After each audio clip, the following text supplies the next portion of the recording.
Okay. Thank you guys for coming back to listen to another episode. I'm so excited to do this episode. I'm here with a super special guest, Lisa Alexander. Hi, Lisa. Hi, Danielle. I'm excited to be here. So thanks for the invitation. Yeah, thank you so much for agreeing to do this and finding time to do this. Of course. So I wanted to have you on because I wanted to do an episode about domestic violence. And I always like to try to find Black people to talk about whatever issues I'm interested in. Love it. So I was so excited to find your page and find your organization.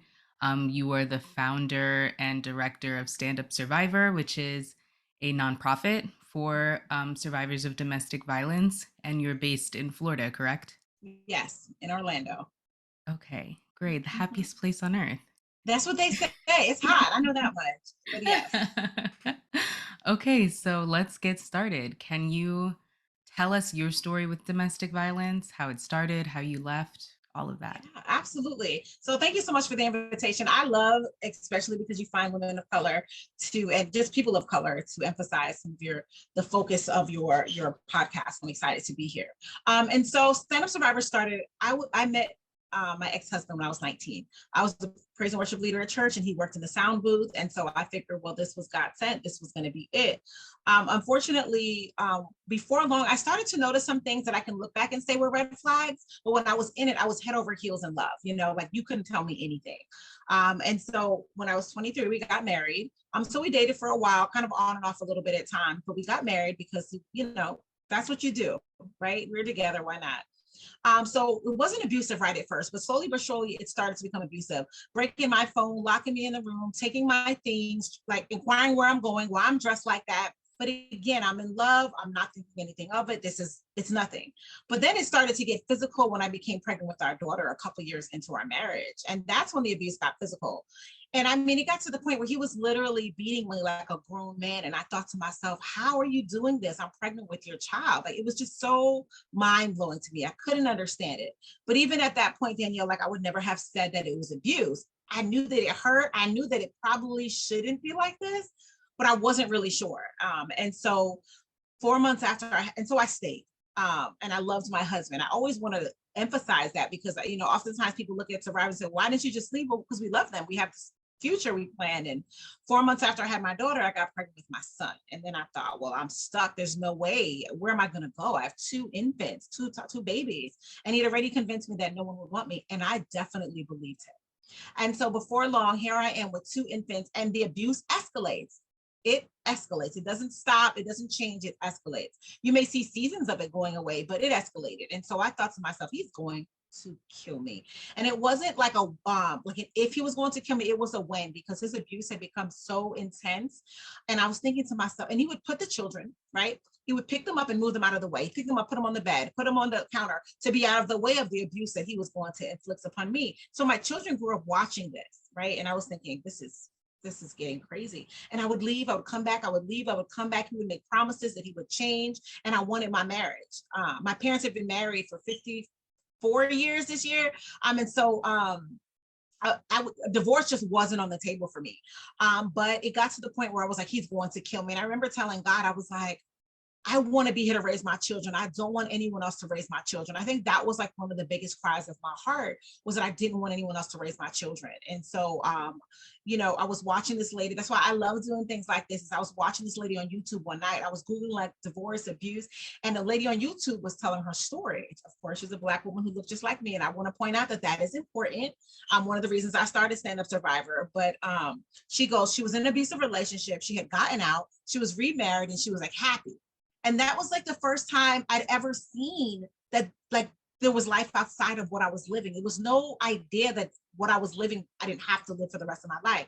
And it was that night that I packed up my children, and I left in the middle of the night with my children, whatever I could fit in my car. And we left. We escaped that night, and we've been gone ever since. And so that was kind of the beginning of like my story of leaving. And so during the relationship, I experienced sexual abuse, physical abuse, financial abuse, spiritual abuse, because he knew my faith was very important to me. So that's something that he tossed around a lot.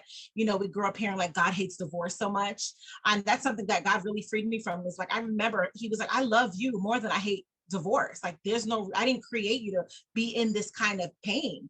And so when I left, my kids were 2 and 3. I had no job, I had no money, I had a little car that I had, and that was it. And so that's a little bit about my story. Wow. I can tell you've told that story a lot because you just rattled it off Well, so quick. and I talk really fast too, but yes, I Mhm. have told that story. I have told that story a lot. Yes, Mhm. that's fine. So, when the abuse was happening, how long were you married? I was married for 6 years, 7 years. We were together 10. So yep. Okay. Did you go to your family members? Did you go to members of your church at that time? And what did they say? So I didn't. It was so embarrassing. I had a lot of shame. I had a lot of confusion. I had a lot of fear. I had a lot of everything. I didn't know what to think. I didn't even have the word abuse in my vocabulary. So it wasn't something that I could even say. I knew what was going on. Hey, Danielle, this is what's happening. Two of my best friends, they were involved in my life. So I would tell them story. I would escape to their house. They would come rescue me. So they knew the story. One of my brothers even came and rescued me a few times. So people would kind of know about it by default, but it wasn't anything that I was like saying out of my mouth. Hey, this is happening. This is happening. What do I do? And especially not within the faith community, just because I didn't know what to do with the information that I had and the experience that I was experiencing. So Are you still in contact with your ex-husband now since you two share two children? Um, when we have to be, when it is pertaining to the children, um, but not really. He doesn't live very far. He's not super active in their life. That's by choice. You know, there's a court order in place. Even when I went to court, it was horribly horrible. And that's how one of the things as family survivors, we go to court with you. We help advocate for you because I went by myself. I didn't know what to do. I was in the courtroom just looking hysterical and crazy, and he was calm, cool, and collected. And as I remember this one story, I told the judge, I'm like, he says, so I'm asking for custody of the children and all this kind of stuff. And he goes, she pulled a knife on me. And I was thinking, and I'm like, well, yeah, like I'm explaining why. Like I was in the kitchen, he was beating me up. I grabbed whatever I could out of the drawer. Like literally, it was just like this. And I held a knife like this. If you could see me, like it was, I wasn't coming to attack him or anything. It was like a self-defense. It was like, what do I do in a moment of chaos? And then the judge is like, well, did you do that? I'm like, yes. And then I didn't get to explain, and I was looking crazy. I'm hysterical. I'm crying, and I tell survivors all the time. I understand what you're talking about. But I'm telling it, and I had pictures of bruises, pictures of holes in walls, pictures of everything. And the judge looked at me and said, "So what do you want me to do?" And so he got custody of the children with me. I walked out of that courthouse like the biggest loser. And I remember him. Either he messaged me and he said, like, stuck his middle finger up and said, "Tell the judge that." Like he begged for additional time with the children because that minimizes his child support. It was a mess, and I think people need to understand too how the abuse doesn't stop because you leave them, and so he continued with that. But to answer your question, I guess, we do not have a lot of contact, and I feel a lot safer now that I'm remarried. So before, there was a lot of fear that I know survivors feel after leaving. How do I communicate? Should I communicate? But yeah. So And my when kids are, sorry, they're 13 and 14 now. They were 2 and 3 when I oh left, wow. and so they're 13 and 14 now. They are just some incredible human beings. Do they remember any of what um they saw? my son doesn't. He was the younger of the two, but I experienced the abuse in utero. Well, they were in utero as well, and so I mean, my daughter, she's slim like me. She don't like to be yelled at, like a lot of slamming in the door. She doesn't like that idea. She does remember some of it, but for the most part, they're doing pretty well. And I like to tell survivors, like, you heal and you heal your children. It goes together. So, and I believe truly that has been a part of my process for my children. Yeah, that's beautiful. And that's wild that that you can see the impact of the abuse from when you were pregnant, Oh yeah. how it's affecting your daughter now. It Oh, matters so absolutely. I much was from in even before fear. they're born. Yeah. Everything that you experience when the child is in the womb, they're experiencing it too. So that's really important to remember. Yeah. Huh. Okay. So you guys are divorced, you're apart. How did you reach the point? Oh, wait, before I get to that, where did you go? When you packed up in the middle of the night and you left, where'd you go? Good question. I called my mom and I said, can I come? Right. And she said, come. So she had one of her rooms at her house ready. And that's where I lived for a few months. So my advocate helped me find a place to go. Thank God I did not have to go to a shelter, although I received shelter services. I had advocacy from the shelter, as well as group counseling from the shelter. And so I was able to participate in that. And I was still in group counseling when I was living with him. Because I was still trying to navigate and figure out where I was. So I would go off like for an hour. He didn't know where I was. It was an undisclosed location. So that's kind of where I started to come into my own of recognizing what was going on in my marriage. And I remember I walked into my advocate's office and in our group meeting, and I said, God is going to save my marriage. And she just looked at me and she said, okay. And I think that was, and I always share that was one of the most powerful things she could have said to me, because anything else would have really thrown me off in being able to be receptive to anything that she said. She said, okay, you know, so. Great. And I went home. Let me just add, my parents didn't know that I was in an abusive marriage. I never said a word. I'd come home several times. I'd never told them. Even, when they found out for real is when, I shouldn't say for real, when they found out for real is when I filed for divorce. They're like, what's going on? Why are you? And then I feel like my mom found out for real when she came to, I went to speak at an event of the agency that kind of helped me out. And it was a room of 500 people, judges, attorneys, and I got a standing ovation, right? And my mom is sitting down and she's weeping. And I feel so bad because it's the first time she heard so many different parts of my story that she had never heard before. And as a mother, you don't want to hear that your child has endured these things, And so that's probably when she heard a lot of the stuff that I had been through, because I never told them. Wow. That's sad that It it was is. until then, but it's It good really that is sad. you were able to go to them when you left. Oh yes, my mom is a writer. She's like, come, So I tell them like same thing, just come. It doesn't matter. I don't need to know when, why, where, who. You have a place to be. And that was a huge lifesaver for us. Yeah. Okay, so how did you reach the point where you were ready to date again? And how'd you meet Oh your husband? goodness. Girl, I was a mess. You hear me? A mess. I'd been with him since I was 19. He was my first everything. I didn't know anything outside of him. By the time I was free from him, I was 29 years old with 2 children. Didn't know a thing. You hear me? Like a thing. And so I had to really kind of figure out who I was again. And that's a process. And so like it is a journey. And I always tell survivors, we can't skip that process because we are walking unhealed beings. We have to heal.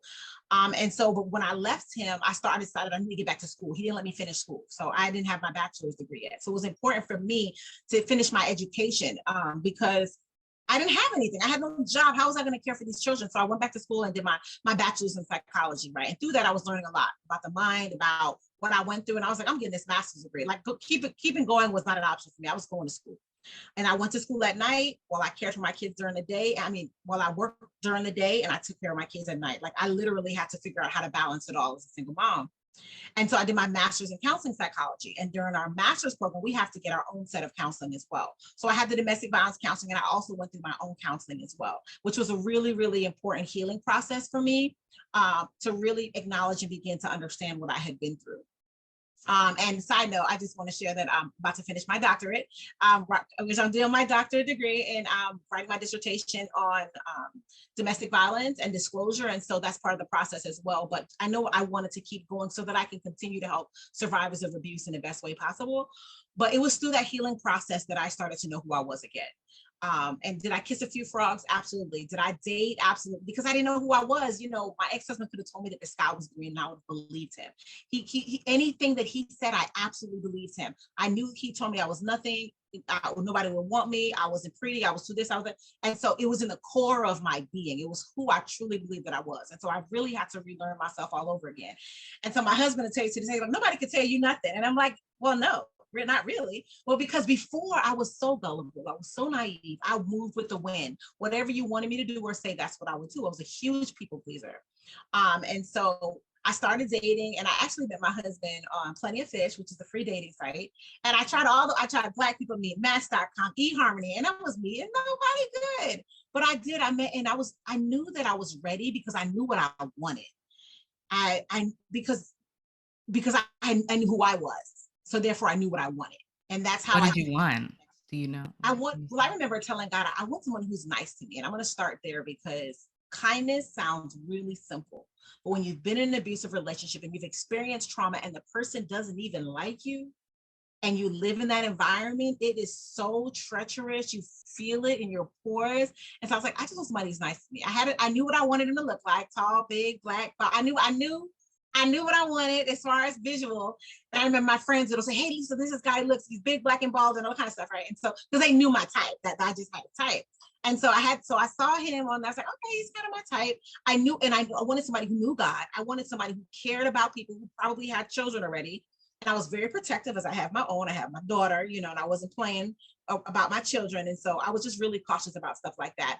And I wanted someone who knew who they were, because I wasn't looking to raise a grown man, and I wasn't looking for someone who needed me for anything, and so someone who was extremely dependent. So when I met him, we started talking, and it's so funny because we met in March and we got married in December of the same year that we met. Yeah, you know. Wow. So Yeah. that's pretty great.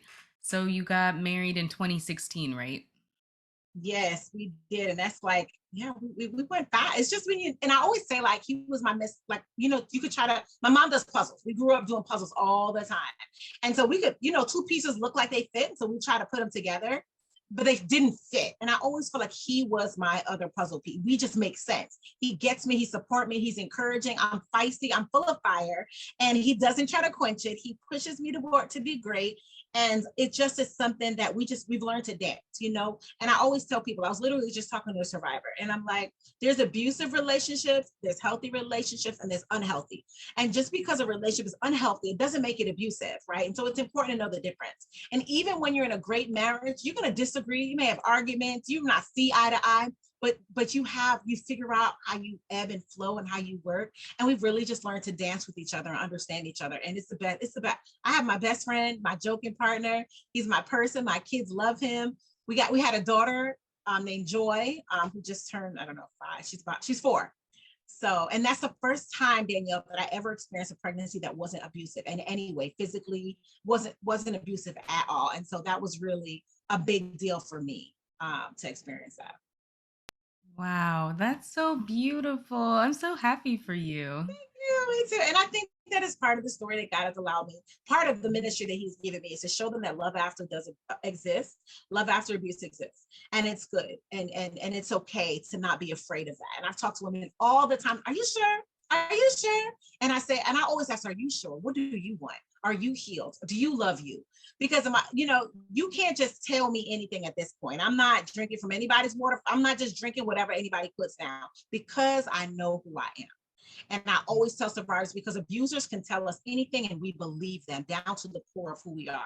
And so rebuilding ourselves back is a huge part of being able to open that door, because I still have triggers and trauma and emotions that doesn't go away. I have a great husband, we have a healthy relationship, but I'm still triggered, by different things. So he already knows, no cussing, we're not slamming doors, we're not yelling. That doesn't work for your wife, right? And he knows that. And so that's just not something that happens.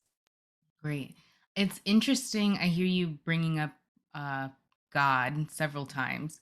And I watched your interview with Pastor Neil, which was so good. I feel like we don't hear a lot of pastors talk about domestic violence and all. So it was so refreshing to see a pastor who has made that the primary focus of his work. And that was such a great interview. You guys Thank should you. go He's watch it awesome. on Facebook. Yay. He's awesome. So, yeah, so great. So, I'm just curious, what is your opinion of how churches deal with domestic violence in general? Have you noticed any patterns with the women who you work with? Yeah, I mean, absolutely. Because part of my dissertation initially, I was doing domestic violence in the Black church. So my research for about a year and a half, 2 years was this. And so a lot of the research that I found was that abuse is happening at the highest levels in the church. But for several reasons, it's not being disclosed. One being that they don't want to deal with their own sin. So if I call you out on yours, I have to acknowledge what I'm dealing with. Another thing is, statistically, pastors are not believing that it's happening in their congregations. That is absolutely false. It's happening from the pulpit all the way down. But because we're not acknowledging it, it's literally killing women that are sitting in the congregation today. And I say women, the abuse does happen to women, men, but statistically, the most severe abuse happens to women, and the majority of victims are women. So, but I absolutely acknowledge that it happens to all, and we do provide services to men as well.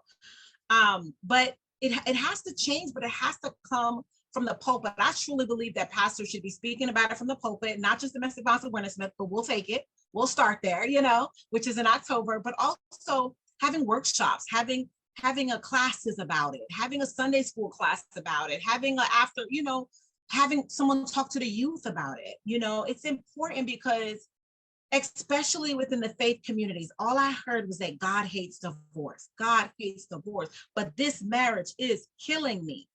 So do I stay in the marriage and die because God hates divorce, or is there another alternative to this, right? And so I think that definitely needs to be taught at a different level. Yeah, absolutely. So let's go to Stand Up Survivor. What led you to start it and what do you guys do? But I started it because I realized that no one was, well, in my circle, I should say. So I started talking about it on social media a few years after I left when I was feeling a little bit more confident and stable. And my inbox, Danielle, started getting flooded. Family, friends, everyone was saying, oh, this happened to me too. Oh, well, this happened. Well, what and I got mad. You would think I'd be like, yeah, high five. Absolutely not. You mean to tell me you could have helped save my life and my children's life earlier? I got mad, right? And so I said, it's time for somebody to stand up. And so hence Stand Up Survivor. And I made it become a nonprofit in 2015 because I was like, I got to use my voice. And I want to empower other survivors to use their voice too, right? And so one of my mottos I say is, I will speak for you until you're strong enough to speak for yourself, because you don't have a voice in this.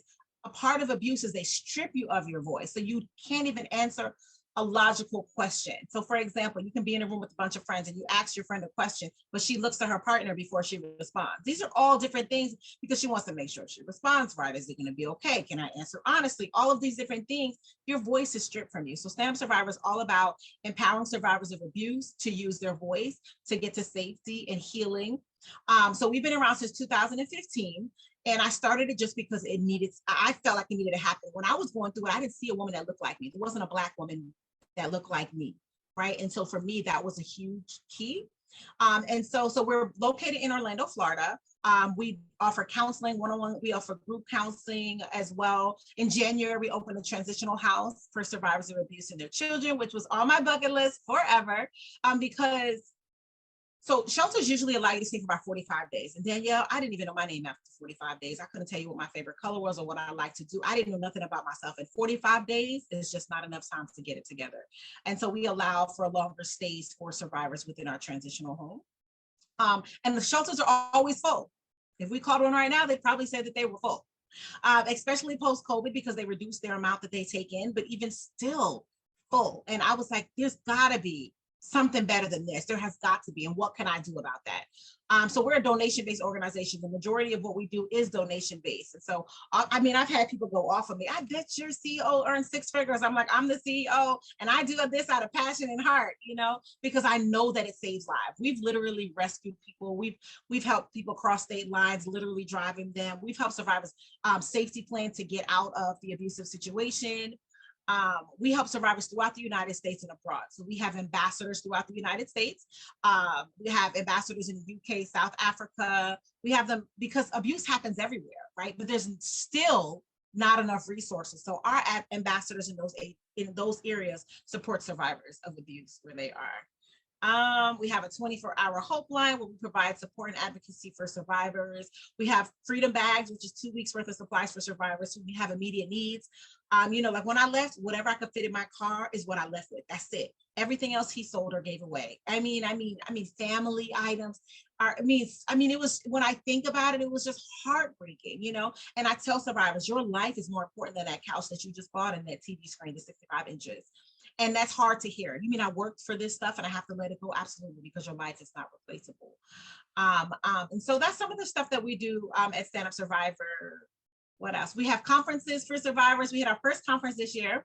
So survivors from around the United States, from Washington State, Canada, they came to Florida. And it was just a moment where survivors can be empowered and healed in a day. We also do healing retreats, which we have another one coming up. We do about 3 a year, and it's a weekend where survivors can just get away, deal with their trauma, process, heal. And I started that because when I left, I didn't have time to heal. I had to survive. It's literally survival. But what happens is we keep going and we don't take time to heal. For example, you ever been at the grocery store and like you put your groceries on and it starts to back up? And it's like, oh shoot, I gotta start. Literally what happens. And we begin to shut down. We get physically sick, mentally drained. We experience CPTSD, PTSD, all kinds of trauma and triggers because we have not one acknowledged what we've been through, healed it all, and begin to process it. So that's what that weekend is all about. So that's some of the stuff that we do at Stand Up Survivor. Wow. Oh my gosh. I'm talking so fast, but I'm from New York. I talk fast, so I apologize. Slow me down at any moment. No, it's fine. I got all of it. You do so much stuff. And I'm so appreciative of that. A lot of people, I feel like less and less people really want to do something about issues that they know are happening. And I am appreciative of people like you who are taking the time to create connections all across the country and across the world to help people. That's so inspiring. I loved it. And it's so funny too, because when you have this vision or dream, I didn't have it. I didn't have this big, I just knew that I had to do something, and I'm just so thankful that I get to wake up and be like, well, this is really neat. Like this is pretty dope what I'm doing. It's pretty cool. And when a survivor came by the other day and she bought like this thank you gift, and she bought some cupcakes from this great place in Orlando, by the way. But like, it's just like those moments where you sit back and say, well, I'm helping save lives here. And they recognize that because we're so busy in the trenches of it that we don't see it. But recognizing that, like I just literally just got off the phone with the survivor. She said, you pick up every time. And I said, I'm going to pick up every time until you're safe and you're doing good. I'm going to pick up every time because I needed someone to pick up for me every time. And that's one of the gaps that I saw in the services that we needed, that needed, like, because oftentimes, Danielle, survivors are not ready to go. They're not. I wasn't ready. I called a hotline multiple times because I just needed to know that I wasn't crazy and that what I was experiencing wasn't normal. Right. And so I would just ask questions and hang up. Like, I remember we were working with this one survivor for about 2 years. Right. Somebody was like, she needs help. So we reached out. She's like, yeah, I'm in an abusive relationship. She wasn't ready. But one Sunday she called and he had tortured her all weekend. He had tortured her all weekend. I could hear it in her voice. And I said, she's ready. So we executed her safety plan by that Wednesday. We planned it for her to leave on Wednesday. She's been safe. That was like during the pandemic. So she's been safe a few years now. And I just love watching it because then they may not be ready to go and you feel that they should be ready to go. But when they are ready to go, we want to make sure that we pick up the phone. So Well, that's great. Thank you so much for starting an organization like this and helping so many people who need the resources and the advocacy. thank you. Okay. So I want to get into some questions about domestic violence and domestic abuse because I feel like a lot of people know the phrase, but they don't really know anything about it. And I mean, I know a teeny little bit, but I'm definitely here to learn as well. So, why do you think domestic violence occurs? Is it related to the abuser's anger issues? Is it insecurity or something else? It's such a great question. And I think I love to learn, like to talk about it more so people can kind of really gain knowledge. We don't know what we don't know. We can't be upset if we don't know. Like for me, I didn't know. I didn't see it anywhere. I didn't read about it or hear about it. So when we looking at talking about domestic violence is not an anger management issue because the abuser is not going and punching his boss at work or the person in the grocery store. Their anger is specifically directed to their partner most of the time, if not their partner and their children. And so, like, for example, my ex-husband saw it growing up. He saw his father abuse his mom and he repeated the cycle.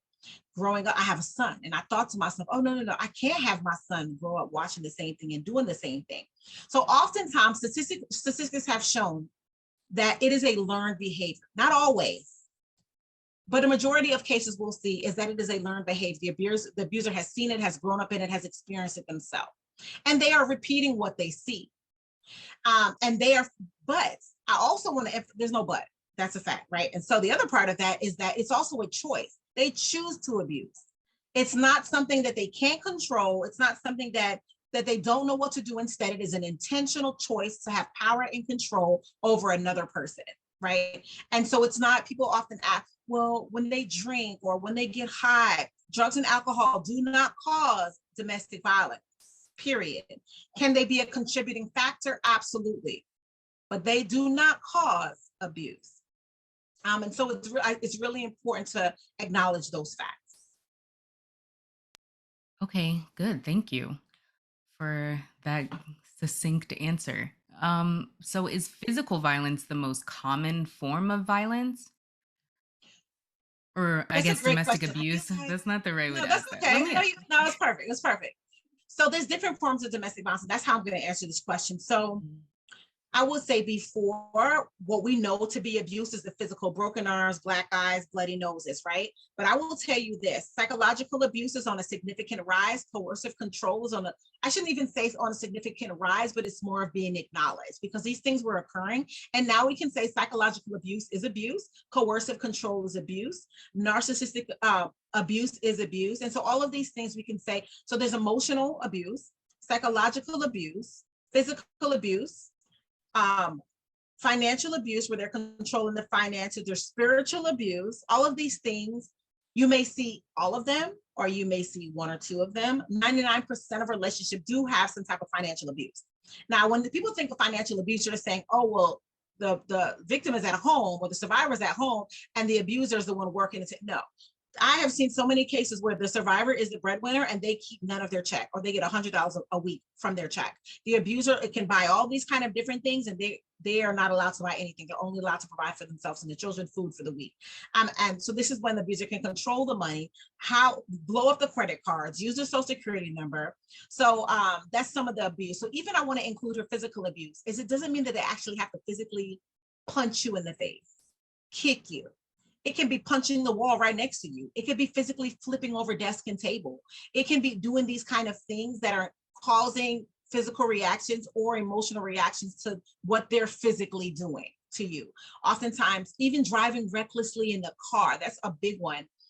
Driving recklessly, threatening to kick you out of the car, threatening to crash the car. These are all forms of abuse, and it's a big one for survivors of abuse that they deal with. So physical is one of the ones that you'll see outwardly, but I always say that someone can control you completely without ever putting a finger on you. And one thing as stand-up survivor that we don't do is we don't compare abuse because some people will say, I just wish they would punch me because then it would make sense. But that's why a psychological abuse is more is worse than physical abuse. But how do you say this is someone who was physically abused and is no longer here on this earth, or who is now blind or has no legs because the abuser? I mean, we're talking about physical abuse that is life altering and psychological abuse that is life altering. Like I remember let me tell you something. I didn't even know who I was. I literally should have been in a mental institution because I was so lost. I was so confused by the words that he said to me, the things that he did, the way that he had the ability to torture me without putting a hand on me. You know,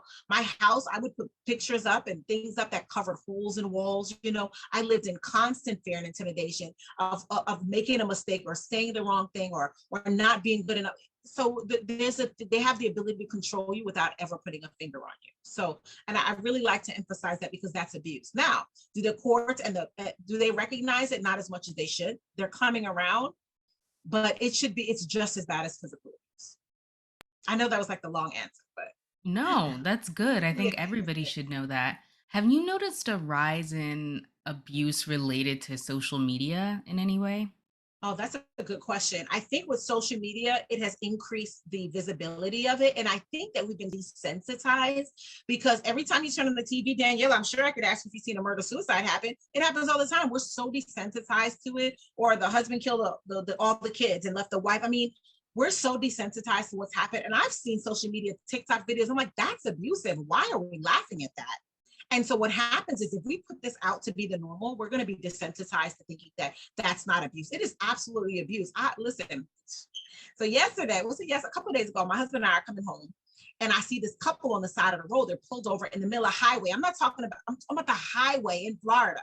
He's grabbing her. They're both out. He's grabbing her behind the car. It's 70 miles per hour. We're going, and I wasn't going 70, girl. And I'm like, no, sis, you're in an abusive. He's grabbing her by her.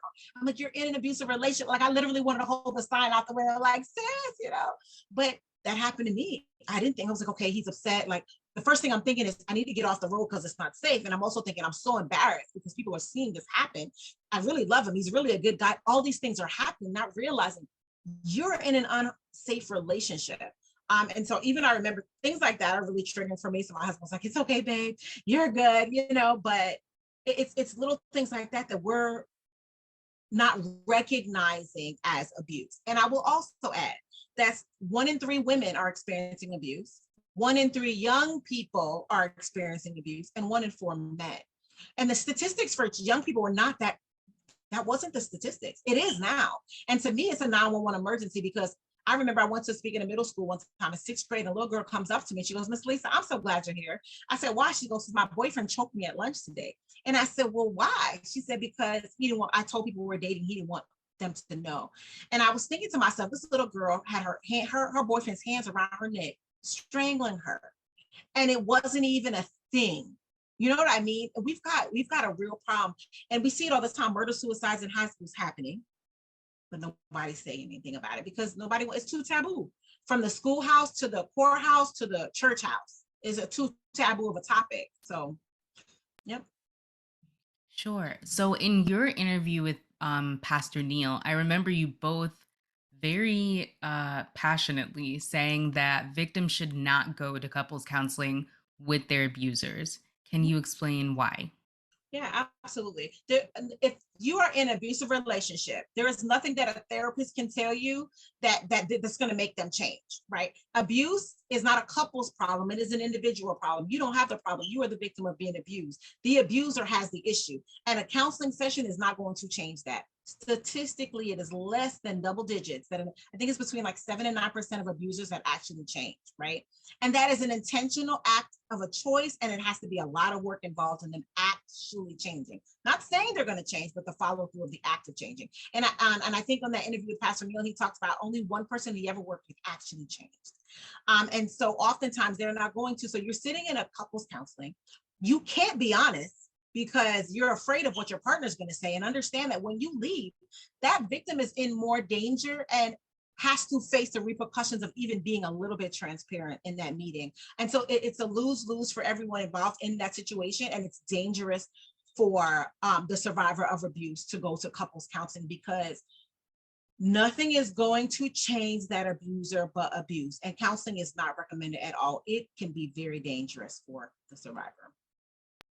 Yeah. And oftentimes, I think, even in the church, in ministry, get someone who's trained in domestic violence, please. And I always say, you don't have to know everything, but know someone who knows what you need to know. If you're a pastor and you don't specialize in it, awesome, great, no problem. Go find someone who can. Have someone on your list that you can call, say, hey, I got a couple in here where there's an issue with women, etc. But thinking that that's the best way to go for a survivor will just continue to put them in danger. So I'm really interested in this topic because my mom's parents were in an abusive relationship. Yeah. Um, Honestly, I think it a little bit went both ways. They were both very heavy drinkers, and it was just a volatile environment for them and their kids. They got married at like 17, Okay. which was way too young, and it was just a rough situation. Yeah. And the way I've always heard people describe their relationship is, they were best friends, they were soulmates, they just didn't need to be married. Okay. And I'm curious, are there situations where you think it's okay for a victim to stay in contact with a former abuser? Or is cutting off contact really the only good option? Is it okay to be their friend, but just not be in a romantic relationship with them? Well, thank you for sharing that, first of all. And I will say that depending on the situation, we suggest no contact if possible. See, it depends. Again, I know your grandparents are like a different age and a different generation, so that's different too as well. Especially if it was a mutually abusive relationship, I think that's much different than one person being the main abuser. So for example, we tell survivors, if you can go no contact, go no contact. If you have children and you can't, and because abusers don't count, they counter parent, they don't co-parent. Their goal is to continue to harass the victim and not really be a great parent to the children. That's just not usually the goal. So if you have to stay in contact, when there's one main abuser and if you have to stay in contact, we suggest doing it through a parenting app where the courts are keeping guard. Gray rocking, which means like you're really plain and say yes, no, 3:00 pickup time. They'll be at the school at 7, because oftentimes with the abusers, especially now, their goal is to control the survivor, not be a co-parent, not fix the family. They just want power and control. And so we would encourage, if possible, to eliminate communication, especially if it cannot be done in a healthy manner. And part of your healing process is filtering out all the negative from the abuser. And so keeping that communication can be very unhealthy for you. I remember when I left, my ex-husband had always sent really horrible texts, calling me out my name, telling me what I wasn't. And for me, for a while, that made sense to me. So I had no problem reading the text and responding because that made sense. But it was so painful and so toxic. And until I got rid of all the toxicity, I didn't even realize how toxic and painful it was, but it was what I was so used to. And so I always share with survivors, it's like a detox from alcohol, like drugs. You're really literally taking time to get that person's voice out of your system, get their connection with you out of their trauma bond that you have with them out of your system. Yeah, I think that makes a lot of sense. And I just wanted to confirm because I Yeah. definitely know sometimes people know that the guy is no good for them and is hurting them, but they think that they can keep them in their life part way. And if you Yeah. don't have to, I would agree. You should Yeah. kick And them I would out. also say, like, well, why do you want to, why do you want to keep them in your life? And I think that's an inner question conversation. What's your reason? Is it to know what they're doing or who they're with or if they're dating again, or is it because you really care about them? Like, what is it? And I think that's a question the person has to ask himself, what is my reason? And I think oftentimes if you look at it, there's an unhealed place in them or something they haven't really acknowledged, that they need to close that door and be able to move on freely. So, and I tell survivors, you don't need to know what they're doing. Stop following them on social media. Stop driving by their house. You don't need to know if they're at work. Like, literally, it's going to be one of the most painful processes that you'll ever go through. But if you look on these shows, or you ever work with someone who has an addiction, they're curled up on the floor vomiting for days. They're not just like, oh, I'm detoxing from drugs and alcohol, I'm fine. No, it's no different. You're detoxing from an unhealthy relationship that has creeped into everything that you are. You're going to be curled up in a ball, crying, confused, don't know who you are, trying to figure it all out, starting from scratch. But when you get up, be ready. You know what I'm saying? Because you're ready to face life again, So you can't skip that part. Yeah. So I was doing some research before this and I wasn't really surprised to see it, but um about, like you said, 1 in 3 women experience domestic violence at some point in their lives. Black women, it's about 40%, so significantly higher than the national average. Why do you think we are more susceptible to becoming victims of domestic violence? I think there's a few reasons. The one I'm going to hit on first is the fact that we understand systemic racism within our country. If we call the police on our Black partner, on our brown partner, most likely they're coming guns blazing. We know they're going to be locked up, and then they're quote unquote going to become another statistic within the Black male community. We don't want to contribute to that. And I'm telling you what I know. I'm telling you what survivors have told me. I'm telling you the reason. This is it. So we don't want to contribute to why they are in jail, adding to those numbers. Another thing is the way that from slavery times, our family systems have been broken down. They've separated families forever. So we're looking at, and then they're underemployed. So you have men who can't find work, who they're angry, they're trying to find money, make it work. You have the woman at home taking care of the children. Then you have men who have grown up in abusive homes, they're turning around and doing the same thing to their family. Building a healthy family unit is critical. And oftentimes, Black women of color, we want to save our marriage, we want to keep our family together. There's not enough Black families that are together. We can tell a million reasons why. But the number one reason I found is that we don't want to add to the racism within this country. We're afraid that if we call the police, they're going to come, and it happens. I was talking to a commissioner last week, and we're talking about it happens so much in the Black community, but you're not going to see a lot of Black faces addressing it. You're not going to see a lot of advocacy within the Black communities because of a lot of those fears. If I call the police on my Black husband, my Black partner, you take him out of our home, who's going to pay the bills? How are these kids going to get fed? I can't do this by myself. So I'm going to put up with the abuse. I didn't grow up in a home with a father. I want to keep my kid's father, even though they're abusive, with me in the home, So there's all these different reasons why we continue to stay in this relationship. Another thing with African American families, grandmothers, great grandmothers, the husbands cheated, the husbands beat, the husbands did all kind of things, and they stayed. And so why wouldn't I stay? Right. So I think those are just some of the reasons that within the Black community that that are things are like that are not discussed. But I also think there is a lack of women like ourselves who are saying enough is enough. We're not doing this. You can be successful. You do not have to stay in an abusive marriage. It doesn't define you. It doesn't define the Black man. It doesn't define the Black family. Right. Abuse is an individual problem and they need to get the help for it. So that's my answer. Yeah, that's a good answer.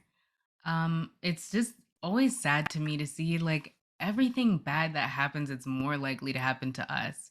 Even Yeah. if it's happening a lot, always more for us. And I was just curious about your thoughts on that. So thank you for Yeah, it's sharing. devastating. I mean, honestly, it's truly devastating what's in the world, whatever with the right now that's happening with the Black community. It's devastating. And I think about it every day. My husband going off to work every day. That's just an innate fear that we have as Black women. That's like, I just want my husband to make sure he comes home to me tonight. I don't want to be mistaken for someone who they're looking for. We all of these things are things that we think about, you know. So, and I even thought about it when I was with my ex-husband. Oh my goodness, he goes to jail. What's gonna happen? You know, it's all, and they're all logical reasons, but we also have to remind ourselves that's not my responsibility to accept the abuse so A, B, C, and D can happen. Right. So Yeah, absolutely. So I'm curious, what long-term solutions should we be implementing to reduce domestic violence 20 years from now? Should we be putting more of an emphasis on mental health care for men, for abusers, even after they've committed violence against their partner? absolutely. So there's a program called batterers intervention that oftentimes is court ordered. So that's an option for, I think it's like 26 weeks for abusers to go through. I think abusers need long-term number one, if we deal with a lot of the hurt, a lot of anger comes from hurt, right? And so if we deal with that in the mental health community within the Black men, emphasizing therapy, encouraging therapy from a young age, even, right? And so even now for my own Black son, get it, you know, get into therapy, talk to a therapist, express your feelings. This is all important. What you feel matters, you know, and recognizing that the way that we may have been addressing or how we may have even been raised, no, men don't cry, or don't feel, just get up and scrape it off. No, that hurt. Cry. That sucks. Say something, you know, and it's okay to do those things. So acknowledging even now. So I think so preventative measures is getting into the young people, in the youth groups, in the boys and girls clubs, in the schools, talking to them and saying this is not healthy. You know how many young people I talk to, they're being forced to sex, forced to have sex. They're being hit and bit and pinched and kicked by their partner in high school, right? And so these things, but again, that doesn't really fit on our agenda within the school district. So I'm sorry, I'm not really sure we're gonna, I hear that all the time. I'm not really sure how we're gonna address this, but then again, in the news, you're gonna have a 11th grade student who killed his girlfriend because she decided to break up with him. I found that we're a reactive society, not proactive. How can we prevent it? And that's why I love this question so much. Another thing is family unit counseling, opportunities for families to really get healed, because just because something is unhealthy doesn't make it abusive. What ways can I get better? What ways can I be a better husband? What ways can I be a better wife? What ways can I allow my children to emote more? And I think also providing, there's never ever enough resources for survivors of abuse.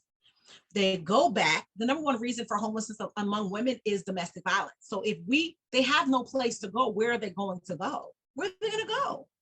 We have to, and it's like, you think, even I remember that comment like, oh, well, your CEO must be earning six figures. No, this CEO puts her funding into housing for survivors of abuse, because I know as a survivor that that's what's most important. Because if I don't have housing, where are they going to go? Back to their abuser. Yes, it's a living hell, but where am I going to be? In the street? And if I go in the street and I have children, the Department of Children and Families is going to take my children. So not only have I lost my place, but I've lost my children. And so looking at putting things in place so that we can really truly help survivors of abuse and the healing process. It's funny, I didn't tell this part, but even after like leaving my ex-husband, even after filing for divorce, I still tried to work on my marriage, right? And I gave him an opportunity. And guess what? He was the same exact person. It didn't take, it was like a week and a half before I saw he was the same person. So it's recognizing that through that, I needed healing, I needed processing, I needed counseling, and recognizing that abusers need help too. He was mandated by the courts to go to batterers intervention. He never went one day. That was 10 years ago.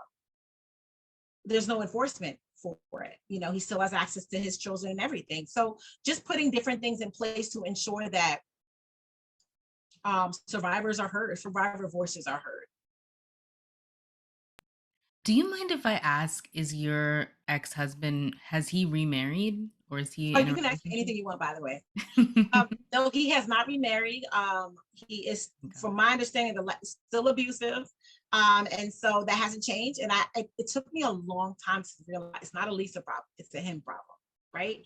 So I thought if I could change, if I could do this, if I could do that, if I look this, if I look that, nope. It wasn't a Lisa problem. Let me tell you, that thing freed me so much. And so I look into the horizon and I said, it's not a you problem. It's not you, because we will do our best to change and flip and flop and do this and do that, because they're going to one thing abusers will do is continuously raise the bar. Well, if you just did the dishes better, well, if you were better in the bed, if you were a better mother, well, if you had more education, if you were thinner, if you were taller. And so, okay, I got taller. Is that okay? No, no, no. Because, well, if you were just this, so they raise the bar to the point where it's impossible to reach. And so you're killing yourself trying to reach them, and you're never going to reach it. So Okay, just curious. yeah. Um, all right. So, what words of advice would you give to people who are suffering domestic abuse right now? No, I would say, honey, it's not your fault. You didn't do anything wrong. I would say that there is life and love on the other side of abuse. I said, even for a moment, if I can have enough hope for you that you can live life outside of this, I will tell you that it's not normal, that it is not your fault, that you don't deserve it, and that the idea. Just let me give you a glimpse of that. The idea outside of what you're experiencing exists. Somebody else will want you. You are good enough. You are smart enough. You are beautiful enough. You are enough, just as you are in this moment. Yes, exactly. In this moment, you're enough. And so oftentimes they're going to lie to you and tell you something different. And I don't care if you have 5 kids. I don't care if you can't have kids. That shouldn't keep you in an abusive relationship. So I'm thankful that God has given me the gift of my own personal story and testimony, that I can show you from A to Z that the life that you create is yours. And I want to empower you to take the wheel on your own life and say, you know what? I think I can do this. I think I can do this. And if that's all I need to give you, just that little. I remember watching that lady on YouTube, and I just needed, when she said that she was happy, I was like, oh, I packed that night, Danielle. I was gone. I was like, it was just enough hope. I had just a little bit of the audacity that my life could be something better than it was. And I took it and I ran. I've been running ever since. Yeah, I'm so happy to hear that. And I think those are really good words of advice. What advice would you give to family members or friends of people who are in an abusive relationship that want to support them? What should they be doing? Listen, let them trust you. And I remember my best friends would come and get me in the morning. I stayed at their house. I could trust them. I wasn't ready to leave, but I knew that if I called, that they would answer. And I know you get tired of it. I know you get sick of them calling. I know you get sick of them leaving, but that one time they call, they may be ready to go. So be safe. You're safe. And I always tell survivors, oh, we're going to go help them escape. Right. You better be careful. Because when that abuser is upset, they'll take everybody out in their wake. So you be very careful, listen and be there for them. Know that the moment they call, whether it's the 100th time, it may be the moment they're ready to go. Understand that they're not necessarily there by choice. They're there by trauma. And so oftentimes they stay longer than you think that they should. Um, just be there for them. And don't give up on them. Do not give up on them. Yeah, that's great advice. Okay, can you give us a book recommendation, including your own books? Oh my goodness. A book recommendation, let me think. I have it. It's a Brene Brown book and I had it. Oh my gosh, I forgot. Is I it Daring forgot. Greatly? No, it's goodness, I can't believe that's terrible. Oh my goodness, is that it over here? Daring I don't even Greatly, know. The Gifts of Imperfection, The and Gifts then of there's Imperfection. It's The Gifts of Imperfection. I love great that one. book.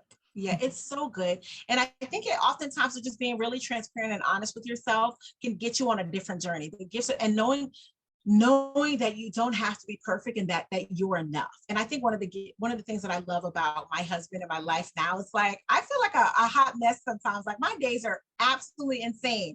And he just reassures me like, girl, you are just a bomb. Like you are just more than enough. And it's just the sweetest thing ever. And it's like I don't have to wrestle or worry about who I am in any given moment. I know who I am. And I get that reassurance from him as well. As far as my own books, I do have a healing journal out. It's on Amazon. I'm not big on like pushing that kind of stuff, but instead, whatever. I have it. Push Not, it. What are you talking about? no, I don't. It's a healing journey. It's a healing. Healing Journey Journal. And it's really just for you to process and begin to forgive yourself and process through some of the thoughts and feelings that you have. And actually have it right here. Lucky me. Anyways, right here, it's called My Healing Journey. My Healing Journal. And it's just, I love this journal. It's like a lot of pages you can write, ask different prompts and questions to help you begin to process some of the trauma that you've been through. So, Great. Okay, last question. What is your dream for your life's work? oh goodness. To be an internationally recognized organization that has a lasting impact on survivors around the world. I'm sorry, I forgot to say multi-million dollar international organization that is able to impact survivors around the world. I mean, we've been asked to come to South Africa, to the Philippines, we've been asked to go to the UK and everywhere. And so I'm on my way, right? Because there's survivors everywhere. So I'm not going to just stop here. I'm not going to stop there. I'm going to do my best to reach as many survivors around the world as possible, let them know that they matter, that they can heal, and they can thrive after abuse. So, Great. Well, obviously you're going to do that. You're you're already on your way. thank you. So, where can people find you online? Standupsurvivor.org is our website. Stand Up Survivor on all social media platforms. Feel free to connect if you need support. Even if you're not ready to leave, we're here. If you're looking to become an ambassador, or you're looking to connect with us in any way or learn more about what we do, please feel free to reach out to us, as we love to make additional connections. Danielle, thank you so much for having me. Yeah, thank you so much for doing this. This was excellent. Such Yay. great answers. I'm so glad that I found your page and that you were willing to do this. I think that there's so much good information in this interview. You did a great job. Oh, thank you. And when she reached out, I was like, yes, Black woman, I will join you. What do you mean? Yes, I will. So I'm thankful for the opportunity and I'm so excited. So thank you. Yeah, of course. Everybody, please go follow Lisa, go buy her journal, and check out all the resources that she has all over her social media and her website. Thank you, Lisa, for doing Thank this. Talk to you you. guys in a couple weeks. Bye. Bye.